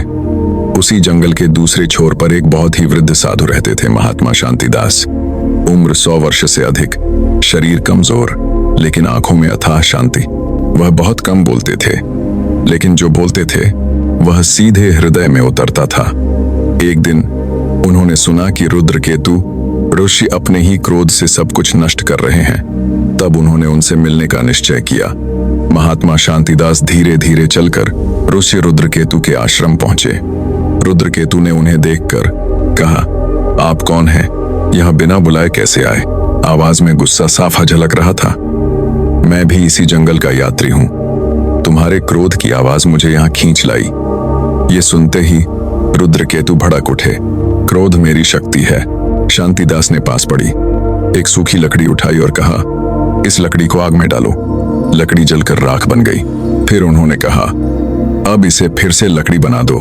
रुद्रकेतु चुप रह गए। शांतिदास बोले, क्रोध भी आग है, ये शत्रु को नहीं, पहले अपने घर को जलाता है। अगले दिन शांतिदास ने रुद्रकेतु से कहा, आज पूरे दिन कुछ भी हो जाए, क्रोध मत करना। जंगल में कई घटनाएं हुई। एक शिष्य ने गलती की, एक बंदर फल चुरा ले गया, एक साधु ने अपमानजनक शब्द कहे। हर बार रुद्रकेतु का चेहरा लाल हो गया, लेकिन वो चुप रहे। शाम तक आते आते उन्हें भीतर अजीब सी शांति महसूस होने लगी। रुद्रकेतु ने स्वीकार किया, आज पहली बार मुझे लगा कि क्रोध मेरे वश में है। शांतिदास बोले, जो अपने क्रोध को जीत ले वही सच्चा ऋषि होता है। कुछ महीनों बाद रुद्रकेतु बदल चुके थे। उनका आश्रम फिर से जीवंत हो गया। पशु पक्षी लौट आए, शिष्य फिर आने लगे। एक दिन शांतिदास जंगल छोड़कर चले गए। जाते समय उन्होंने कहा, क्रोध को दबाव मत समझो, क्योंकि समझ से ही शांति जन्म लेती है। जो दूसरों को जीतना चाहता है वो शक्ति खोजता है, जो खुद को जीत लेता है वो ज्ञान पा जाता है। जलन में डूबी दोस्ती। एक बुजुर्ग औरत की कहानी। गांव का नाम था रामपुर। गांव के एक शांत से कोने में दो बुजुर्ग औरतें रहती थीं, राधाबाई और सुमित्रा। दोनों की उम्र 70 के पार थी और दोनों की दोस्ती लगभग 50 साल पुरानी थी। कभी वो एक दूसरे के बिना एक दिन भी नहीं रहती थीं। राधा और सुमित्रा बचपन से साथी, खेतों में खेलना, कुएं से पानी भरना, त्योहारों पर साथ हंसना, सब कुछ साथ किया था। शादी के बाद भी दोनों एक दूसरे के घर आती जाती रहीं। राधाबाई का स्वभाव सीधा और शांत था। उसके पति मेहनती थे और बेटा पढ़ लिख कर शहर में अच्छी नौकरी करने लगा। सुमित्रा के पति भी मेहनती थे, लेकिन किस्मत ने उसका साथ नहीं दिया। उसका बेटा नशे में पड़ गया और घर की हालत बिगड़ती चली गई। शुरुआत में सुमित्रा को राधा की खुशी में खुशी मिलती थी, लेकिन धीरे धीरे जलन ने जगह बना ली। जब गांव वाले राधा की तारीफ करते, तेरा बेटा तो बहुत कतरा नानी नाम कर रहा है, तो सुमित्रा मुस्कुराती, लेकिन दिल में कांटे चुभते। वो सोचती, मेरी मेहनत कम नहीं थी, फिर सब कुछ उसी को क्यों मिला। जलन ने सुमित्रा की जुबान बदल दी।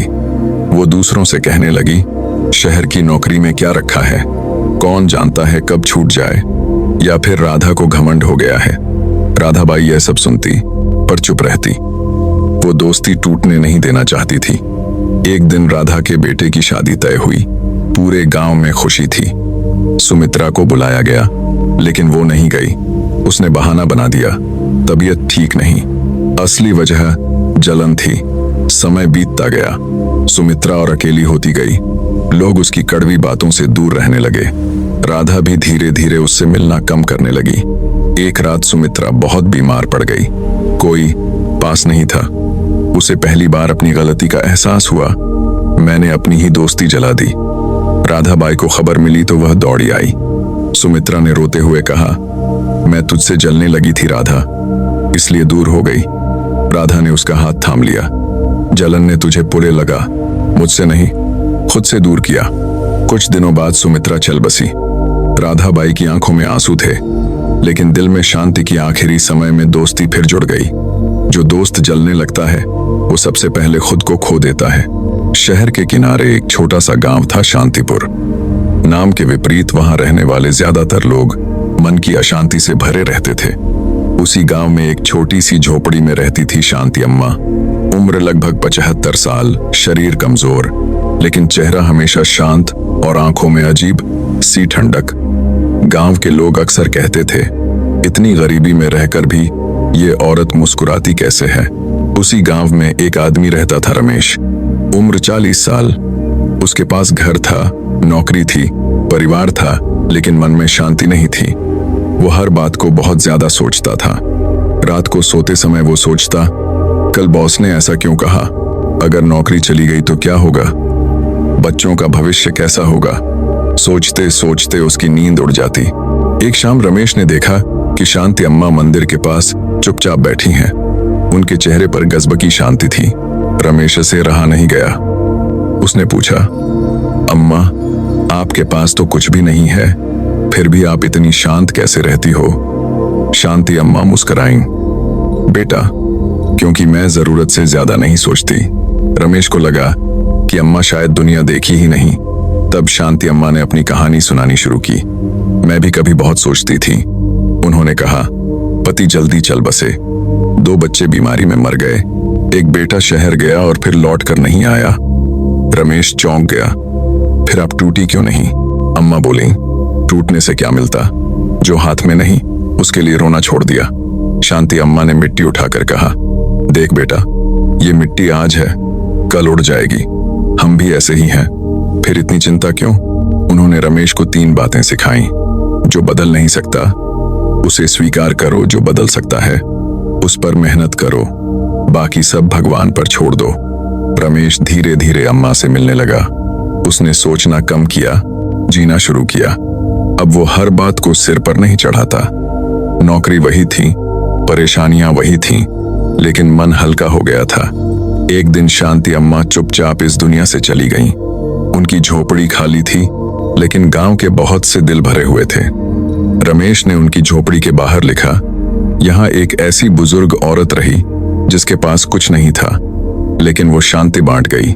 ज्यादा सोचने से समस्याएं कम नहीं होती, लेकिन शांति जरूर चली जाती है, और जो शांति पाले वो सबसे अमीर इंसान होता है। भगवान बुद्ध का अमूल्य ज्ञान। भगवान बुद्ध कहते हैं कि जीवन दुख से भरा है, लेकिन यह दुख स्थायी नहीं है।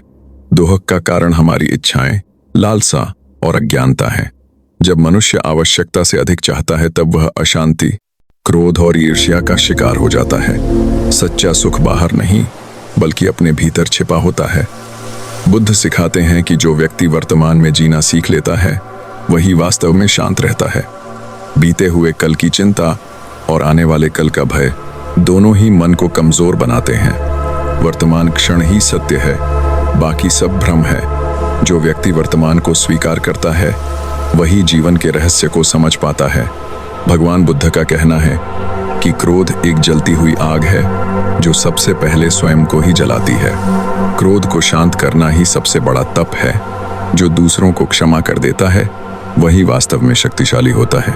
क्षमा करने से मन हल्का होता है और आत्मा मुक्त होती है। बुद्ध करुणा का मार्ग दिखाते हैं। वो कहते हैं कि हर जीव दुहक से मुक्त होना चाहता है, चाहे वह मनुष्य हो या पशु।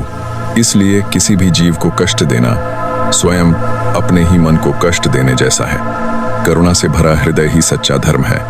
बुद्ध ये भी सिखाते हैं कि संसार अनित्य है। यहाँ कुछ भी स्थायी नहीं है, न धन, न शरीर, न रिश्ते।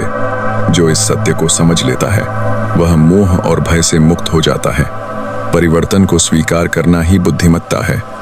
वो कहते हैं कि ज्ञान शब्दों में नहीं, अनुभव में होता है। केवल सुनने या पढ़ने से नहीं, बल्कि स्वयं अभ्यास करने से ही सत्य का बोध होता है। ध्यान मन को शांत करता है और आत्मा को जागृत करता है। भगवान बुद्ध का मार्ग मध्यम मार्ग है। न अधिक भोग, न अधिक त्याग। संतुलन ही जीवन की कुंजी है। जो व्यक्ति संतुलन में रहता है वही स्थिर और प्रसन्न रहता है। भगवान बुद्ध कहते हैं कि मन ही सब कुछ है। जैसा हम सोचते हैं वैसा ही हम बन जाते हैं। यदि मन में शांति है तो जीवन में भी शांति होगी। यदि मन में द्वेष है तो संसार भी शत्रु जैसा प्रतीत होगा। इसलिए अपने मन की रक्षा करना अपने शरीर की रक्षा करने से भी अधिक आवश्यक है। बुद्ध सिखाते हैं कि दुहक से भागना समाधान नहीं है।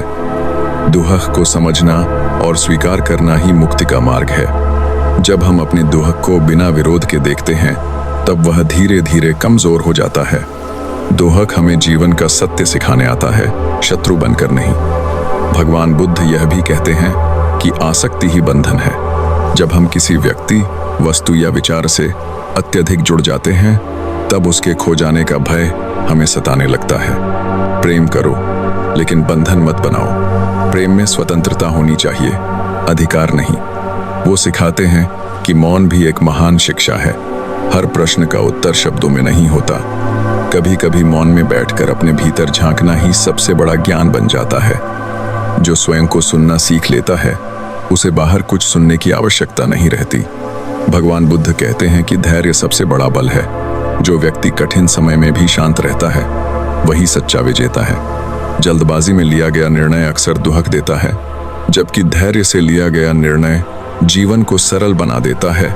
बुद्ध करुणा और सेवा का मार्ग दिखाते हैं। वे कहते हैं, यदि तुम किसी की सहायता नहीं कर सकते तो उसे कष्ट भी मत दो। छोटा सा दया भाव भी किसी के जीवन में बड़ा परिवर्तन ला सकता है। वो यह भी सिखाते हैं कि मृत्यु अंत नहीं, परिवर्तन है। जैसे पेड़ से पत्ता गिरता है और नया पत्ता जन्म लेता है, वैसे ही जीवन रूप बदलता है। जो मृत्यु के सत्य को समझ लेता है वो जीवन से डरना छोड़ देता है। भगवान बुद्ध कहते हैं कि सच्चा धनी वही है जो संतुष्ट है। जिसके पास कम होकर भी संतोष है वो राजा से भी अधिक सुखी है। असंतोष मनुष्य को भीतर से गरीब बना देता है। अंत में बुद्ध हमें स्मरण कराते हैं, अपने पथ पर स्वयं चलो, सत्य को स्वयं खोजो। कोई भी गुरु केवल मार्ग दिखा सकता है, चलना तुम्हें स्वयं होगा। जागरूकता, करुणा और संतुलन, यही बुद्ध का अमर संदेश है। भारत के एक छोटे से गांव में लोग बहुत ही परेशान और दुखी रहते थे। गांव के लोग अक्सर एक दूसरे से झगड़ा करते, पैसे और सामान के लिए लड़ाई करते और खुद से ही दुखी रहते थे। एक दिन गौतम बुद्ध अपनी यात्रा पर इस गांव से गुजर रहे थे। उन्होंने देखा कि गांव के लोगों के चेहरे पर शांति नहीं है, सिर्फ चिंता और गुस्सा है। बुद्ध ने सोचा कि उन्हें शांति का मार्ग दिखाना चाहिए। बुद्ध ने गांव के लोगों को बुलाया और कहा, अगर तुम अपने मन को शांत करना चाहते हो तो तुम्हें अपने गुस्से और चिंता को समझना होगा। हर व्यक्ति अपने मन का राजा है। अगर राजा शांति में रहेगा तो पूरा देश शांति में रहेगा। लोग हैरान हुए और पूछा, कैसे? हम तो सिर्फ दुखी हैं और हमारे पास कुछ भी नहीं है। बुद्ध ने एक छोटी सी कहानी सुनाई। एक बार एक आदमी जंगल में अपना घर बनाकर रहता था। उसके पास एक सुंदर फूलों का बगीचा था।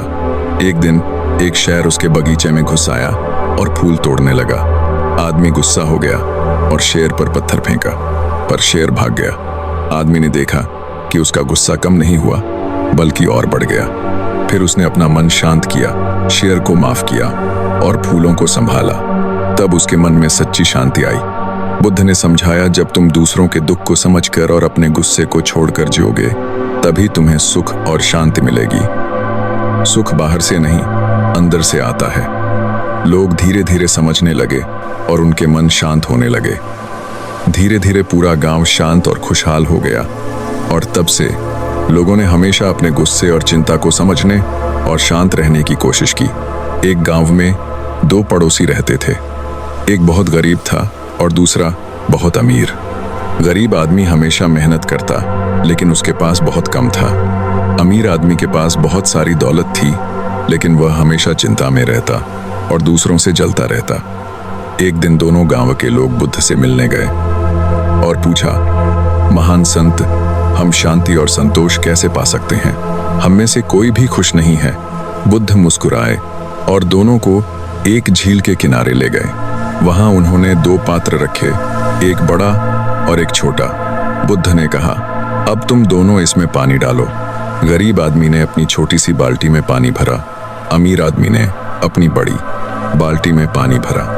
बुद्ध ने कहा, अब तुम इसे संतुलन में रखो। गरीब आदमी ने धीरे धीरे और सावधानी से पानी को पात्र में रखा, जिससे पानी कभी नहीं गिरे। अमीर आदमी ने जल्दी जल्दी पानी डाला और पानी छलक गया। बुद्ध ने समझाया, जैसे यह पानी अगर मैं कहाँ ध्यान और संतुलन से डाला जाता है तो गिरता नहीं, वैसे ही जीवन में संतुलन और धैर्य से ही सुख और शांति आती है। दौलत और शक्ति की लालच में आदमी अपने जीवन का पानी बर्बाद कर देता है। फिर बुद्ध ने कहा, संतोष और शांति के लिए तीन चीजें जरूरी हैं, आत्मनियंत्रण, धैर्य और दूसरों के साथ सहानुभूति। जब तुम इन तीनों को अपनाओगे तो मन कभी अधीर नहीं होगा और जीवन में सच्ची शांति आएगी। गरीब आदमी ने ध्यानपूर्वक सुना और अमीर आदमी ने भी समझा। धीरे धीरे दोनों के जीवन में संतोष और शांति आने लगी। गांव के लोग भी सीख गए कि दौलत या वस्तुएं खुशी नहीं लाती, खुशी और शांति भीतर से आती है। एक दिन गौतम बुद्ध जंगल की यात्रा पर निकले। रास्ते में उन्हें तीन साधु मिले जो अलग अलग रास्तों से जीवन की तलाश में थे। पहला साधु था क्रोधी साधु। वह हमेशा गुस्से में रहता और किसी की भी गलती बर्दाश्त नहीं करता। दूसरा साधु था लोभी साधु, हमेशा दौलत और सम्मान की तलाश में रहता। तीसरा साधु था भ्रमित साधु। वह हमेशा उलझनों में रहता और सही रास्ता नहीं ढूंढ पाता। बुद्ध ने सोचा कि यह तीनों साधु जीवन के तीन बड़े दुखों, क्रोध, लोभ और भ्रम का प्रतीक हैं। उन्होंने तीनों को साथ चलने के लिए कहा। जंगल में यात्रा करते हुए तीनों साधु कई कठिनाइयों का सामना करने लगे। क्रोधी साधु, वो छोटी छोटी बातों पर गुस्सा होने लगता। रास्ते में एक पक्षी उसके हाथ में गिर गया तो वो चिल्लाया और फेंक दिया। बुद्ध ने मुस्कुराकर कहा, जैसे तुमने पक्षी को अपने क्रोध में फेंक दिया, वैसे ही तुम्हारा क्रोध तुम्हारे जीवन के सुख को फेंक देता है। लोभी साधु, वो रास्ते में सोने के कुछ सिक्के देखकर खुश हुआ और उन्हें उठाने लगा। बुद्ध ने कहा, देखो, ये सोना तुम्हारे हाथ में आता है, पर अगर तुम्हारा मन संतोष नहीं जानता तो ये कभी खुशी नहीं देगा। भ्रमित साधु, वो हर मोड़ पर उलझ जाता और सोचता कि कौन सा रास्ता सही है। बुद्ध ने उसे पास बुलाया और कहा, सही मार्ग बाहर नहीं है, ये भीतर है। अपने मन को शांत करो, भ्रम खुद गायब हो जाएगा।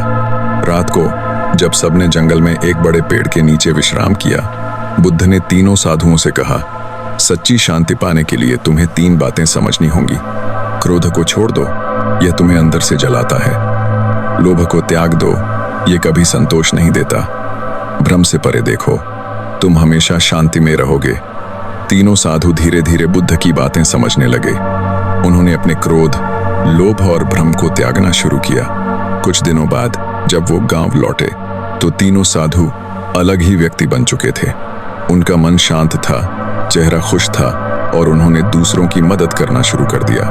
बुद्ध ने मुस्कुराकर कहा, सच में संसार में सबसे बड़ा धन शांति है, सबसे बड़ा वीरता क्रोध पर नियंत्रण है और सबसे बड़ा ज्ञान अपने मन को समझना है। जो इसे समझ लेता है वो कभी दुखी नहीं होता। अनिच्छा का बोध। बुद्ध कहते थे, कि सब कुछ बदलता है। सुख, दुख, विचार, भावना सब क्षण भंगुर हैं। इसे समझने से हम जीवन की घटनाओं से अधिक दूरदर्शिता से निपट सकते हैं और रात को भी कम मानसिक उथल पुथल होती है। यूट्यूब संतुलन और समर्पण, दिन भर की चिंता और अपेक्षाओं को धीरे धीरे स्वीकार करना और छोड़ देना सीखें। यह गहरी आरामदायक नींद की ओर ले जाता है। मन को शांत करना सीखें। हम अपने दिन भर के तनाव, चिंता और विचारों को अक्सर रात को ले जाते हैं। बुद्ध की शिक्षाएं यह सिखाती हैं कि कैसे विचारों को बिना प्रतिक्रियाओं के देखना और छोड़ना सीखें। इससे मन धीरे धीरे शांत होता है और नींद आती है। यह कहानी है एक ऐसे बूढ़े बढ़ई की जिसने पूरी जिंदगी मेहनत की, लेकिन बुढ़ापे में वह थक चुका था और अब आराम चाहता था। एक छोटे से गांव में रामदीन नाम का एक बूढ़ा बढ़ई रहता था, जिसने पूरी जिंदगी ईमानदारी से घर बनाए, लेकिन उम्र और थकान के कारण उसने काम छोड़ने का फैसला कर लिया। तब उसके सेठ ने उससे आखिरी बार एक घर बनाने की विनती की, जिसे रामदीन ने मन से नहीं बल्कि बोझ समझकर स्वीकार किया। इस बार उसने काम में दिल नहीं लगाया। सस्ती लकड़ी, कमजोर कीलें और लापरवाही से घर खड़ा कर दिया। जब घर पूरा हुआ तो सेठ ने मुस्कुराते हुए उसकी चाबी रामदीन के हाथ में रख दी और बताया कि यह घर उसी का है। यह सुनते ही रामदीन को जोर का झटका लगा, क्योंकि जिस घर को उसने बेपरवाही से बनाया था वही अब उसकी जिंदगी का सहारा बनने वाला था। तब उसे समझ आया कि इंसान जो काम आज करता है वही उसका भविष्य बनता है।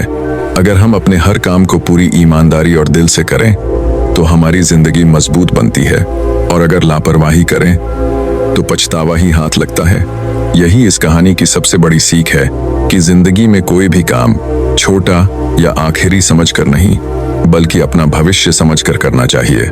एक छोटे से गांव में हरिप्रसाद नाम का एक बुजुर्ग रहता था, जिसके चेहरे पर झुर्रियां तो थीं, लेकिन आंखों में अनुभव की गहराई झलकती थी। लोग उसे बूढ़ा कहकर नजरअंदाज कर देते थे, पर उसे बुरा नहीं लगता था, क्योंकि उसने सीख लिया था कि उम्र कमजोरी नहीं बल्कि समझदारी की पहचान होती है। एक दिन गांव के कुछ युवक आपस में झगड़ रहे थे, तो हरिप्रसाद ने उन्हें पास बुलाकर कहा कि जब पेड़ छोटा होता है तब उसे सहारे की जरूरत होती है, लेकिन जब वही पेड़ बूढ़ा होता है तो वह दूसरों को छाया देता है।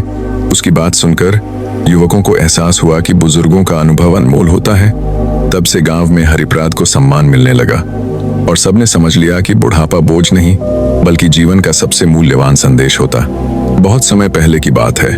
एक घना और हरा भरा जंगल था, जहां हर प्रकार के जानवर रहते थे। इस जंगल में एक बूढ़ा हाथी रहता था, जिसका नाम महाबली हाथी था। महाबली हाथी अब बूढ़ा हो चुका था। उसकी चाल धीमी हो गई थी और लोग उसे मजाक में धीमे हाथी कहकर बुलाते थे। जंगल के छोटे जानवर जैसे हिरण, खरगोश और नन्हे पक्षी अक्सर उसकी उम्र और धीमी चाल का मजाक उड़ाते रहते थे, लेकिन महाबली हाथी अपने अनुभव और बुद्धि पर गर्व करता था। वह जानता था कि तेज दौड़ना जरूरी नहीं बल्कि सही निर्णय लेना जरूरी होता है। उसने अपने पूरे जीवन में जंगल के रास्तों, पेड़ों और नदियों को अच्छे से जान लिया था। वह हमेशा कहते थे, जब शरीर धीमा हो जाए तो बुद्धि तेज होनी चाहिए। समय और अनुभव सबसे बड़े साथी हैं। एक दिन अचानक जंगल में भयंकर आग लग गई। आग इतनी तेज थी कि धुआं चारों ओर फैल गया और सभी जानवर डर के मारे इधर उधर भागने लगे। छोटे और तेज जानवर भी रास्ता भूल गए और कभी-कभी आग के बीच फंस जाते। डर और अफरा तफरी में हर कोई पैनिक करने लगा। महाबली हाथी ने देखा कि जंगल में अराजकता फैल गई है। उसने धीरे धीरे आवाज लगाई, शांत हो जाओ बच्चों, जो समझदारी से चलेगा वही सुरक्षित रहेगा। लेकिन छोटे जानवर उसकी धीमी आवाज को गंभीरता से नहीं ले रहे थे। तभी महाबली हाथी ने अपने अनुभव का इस्तेमाल किया। वह याद दिलाने लगे कि नदी का रास्ता सुरक्षित है, जहां से आग का खतरा नहीं था। उन्होंने धीरे धीरे सभी जानवरों को एक एक करके सुरक्षित मार्ग की ओर ले जाना शुरू किया। हिरण और खरगोश, जो पहले उसकी बुद्धि का मजाक उड़ाते थे, अब उसके पीछे चलने लगे। धीरे धीरे सभी जानवर महाबली हाथी की सूझबूझ के कारण सुरक्षित नदी के किनारे पहुंच गए। आग ने जंगल को काफी नुकसान पहुंचाया, लेकिन जानवर सुरक्षित थे। उस दिन के बाद जंगल में सबको एक बड़ा सबक मिला। उन्होंने समझा कि ताकत सिर्फ जवान शरीर में नहीं होती, बल्कि सही निर्णय लेने और अनुभव का इस्तेमाल करने में भी होती है। महाबली हाथी की बुद्धि और अनुभव ने पूरे जंगल को बचा लिया। और तब से जंगल में कोई भी जानवर बूढ़े या अनुभवी को हल्के में नहीं लेता। सब जानते थे कि बुढ़ापा बोझ नहीं, बल्कि जीवन का सबसे कीमती खजाना है। बुद्ध की प्रमुख शिक्षाएं। दुहक का सत्य जीवन में दुहक है। जन्म, बुढ़ापा, बीमारी, मृत्यु, प्रिय से बिछड़ना, अप्रिय से मिलना, ये सब दुहक हैं। दुहक का कारण, दुहक का मुख्य कारण है तृष्णा, आसक्ति और अज्ञान। हम जो चाहते हैं जब वो नहीं मिलता तो दुहक होता है। दुहक का निरोध, दुहक का अंत संभव है। यदि तृष्णा का अंत हो जाए तो दुहक भी समाप्त हो जाता है। दुहक से मुक्ति का मार्ग। दुहक से मुक्ति का मार्ग है अष्टांगिक मार्ग। अष्टांगिक मार्ग, यह मार्ग जीवन को संतुलित और शुद्ध बनाता है।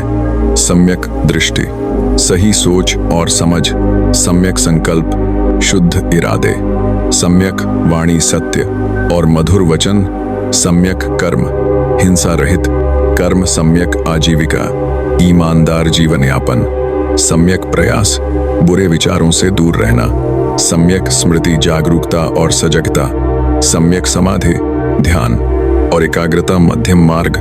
बुद्ध ने सिखाया कि अत्यधिक भोग और अत्यधिक तपस्या दोनों ही गलत हैं। जीवन का सही मार्ग है मध्यम मार्ग, जहां संतुलन हो।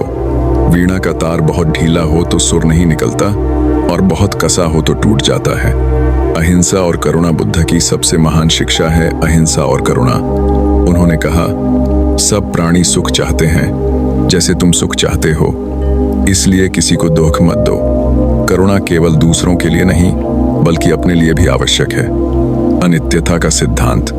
बुद्ध ने कहा, जो आया है वह जाएगा, जो बना है वह टूटेगा। सुख हो या दुख, कुछ भी स्थायी नहीं है। जब हम यह समझ लेते हैं तब हम दुख से मुक्त होने लगते हैं। अनात्मा का सिद्धांत। बुद्ध के अनुसार कोई स्थायी मैं नहीं है। हम शरीर, विचार, भावनाएं और अनुभवों का संयोग हैं। जब अहंकार मिटता है तब शांति मिलती है। इच्छा और दुहक। बुद्ध कहते हैं, इच्छा ही दुहक की जड़ है। असीम इच्छाएं हमें कभी संतुष्ट नहीं होने देती। संतोष ही सच्चा धन है। क्रोध और क्षमा। क्रोध को बुद्ध ने जलती हुई आग कहा। क्रोध को पकड़कर रखना ऐसा है जैसे जलता हुआ कोयला किसी और को फेंकने के लिए पकड़ना। पहले तुम खुद जलते हो। क्षमा करने से मन हल्का होता है।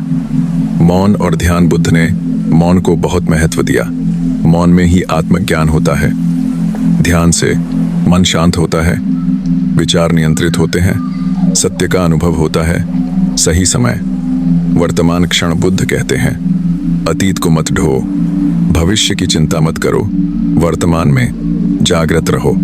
वर्तमान क्षण ही वास्तविक जीवन है। मित्रता और संगति।